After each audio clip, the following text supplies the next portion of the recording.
Dragons! I'm Mr. Salerno, and this is Flame, and Queen Colleen's back! Great show yesterday, Queen Colleen. We're glad you made it for more. And we want to welcome you to the News of Camelot.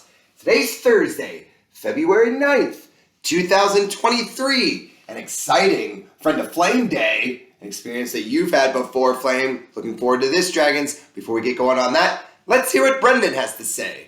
Take it away, Brendan.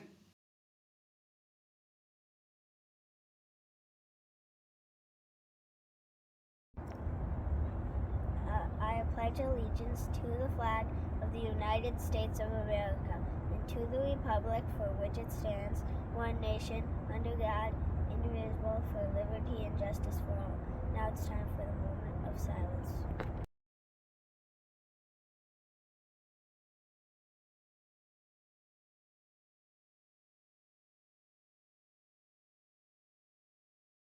Very nice job, Brendan. We're so glad you led us in the Pledge of Allegiance and the moment of silence. Flame, the sun is going to rise today at 7:07 in the morning.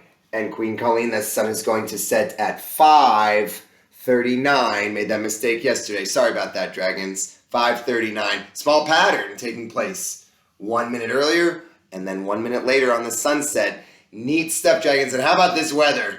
You know, Flame, we usually like to avoid talking about weather with each other just because there's so much else we can talk about. But this weather is really warm for the winter.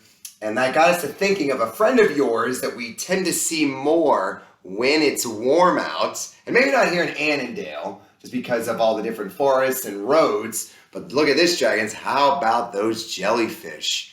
Jellyfish, now we don't normally think of jellyfish as friends, like a pet jellyfish or something that we want to walk towards. But jellyfish are beautiful, majestic creatures that are, watch this is the neatest, Dragons. Did you know that 95% of jellyfish are made up of water? It's almost like watching a little water show as it takes place, and you can dazzle your friends and family by letting them know that jellyfish, that's right, Queen Colleen, jellyfish are not fish.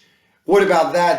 That's bananas. They're not even fish. There's like jelly water. But fish, Dragons, have bones. They have a backbone. Jellyfish are what are called invertebrates. And invertebrates do not have a backbone. So they're made up primarily of water. They are not fish. They don't have a backbone. And let's see if there's anything else you might want to know about jellyfish.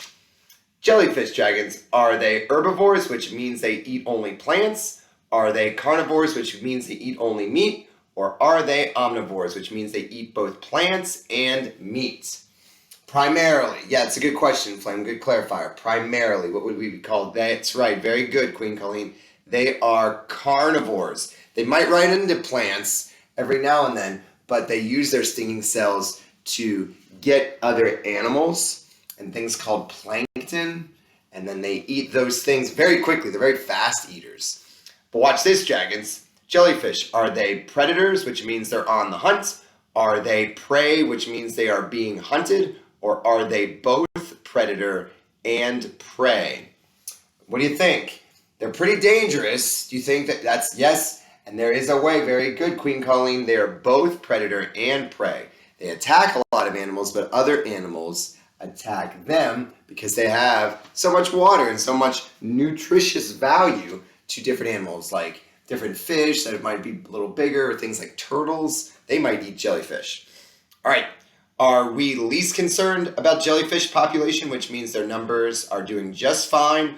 Are they threatened, which means their numbers are going down? Or are they endangered, which means if we're not careful, we might lose jellyfish? I know that might seem a little safer. That's good, right, Flame?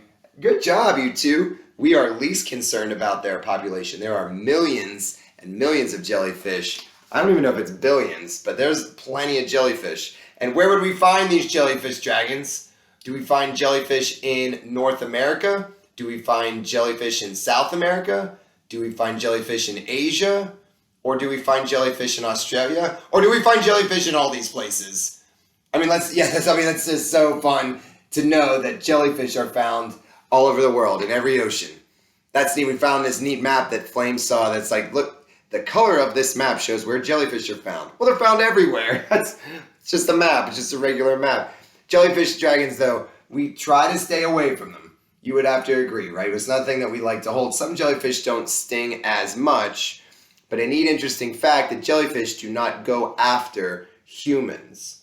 They are not attacking humans. Humans tend to run into jellyfish or swim into jellyfish, and their instinct is to be defensive and get stinging cells. And so if you get a stinging cell on your skin, it's going to sting a little bit. So then you might ask a lifeguard or a family member to come help you. Luckily, there are no jellyfish in the building today, we don't think. Hopefully not. But jellyfish is a beautiful creature all over the world that Flame has run into before. Ta-da-da! It's time for the birthday box! And if you're in the right mindset, right, Queen Colleen, if you're in the right mindset, you're like, oh, jellyfish, how pretty. They're really neat to look at. But if you're in the wrong mindset, it's like, stay away, jellyfish. So Flame always has an open mind with his jellyfish buddies. You know what else we have an open mind for? Are the birthdays. We've been on a roll with birthdays. Every day we've had a birthday this week. So today is no different. We got 2 dragons. 2 boys that have a birthday today. Christopher Jimenez. Happy birthday to you, Christopher, in 4th grade. And let's not forget Spencer Marsh. Way to go, Spencer. Happy birthday to you in 1st grade. Awesome stuff. And it's Thursday, Dragons, and we got to regulate. We got to regulate, and we have a great example with jellyfish. And if you get near jellyfish, right, and it's calm, and you get in their space, and they react really quickly, right? So we have to settle down, jellyfish, right? So we might feel like we're in that red zone, just like a jellyfish might be in a red zone if you're in their space. So thinking about how we can get calm, we had a nice talk yesterday with the 1st graders at their assembly about it's great to keep calm. So you can think of ways that when you're around others, how you can remain calm. If you're listening to this, you might say, oh, this is something I could have done differently when I reacted out of character. It's great to keep calm, dragons. Take a deep breath, exhale, look around you. What can you do to make others around you better? What can you do to cheer for others when they are doing well? And the whole community will better from you being able to stay calm. So, on behalf of Flame and on behalf of Queen Colleen with all her correct answers, I'm Mr. Slano. Have an awesome Thursday today, Dragons. See the goodness, be the goodness, and we can't wait to see you tomorrow. Thanks, everyone.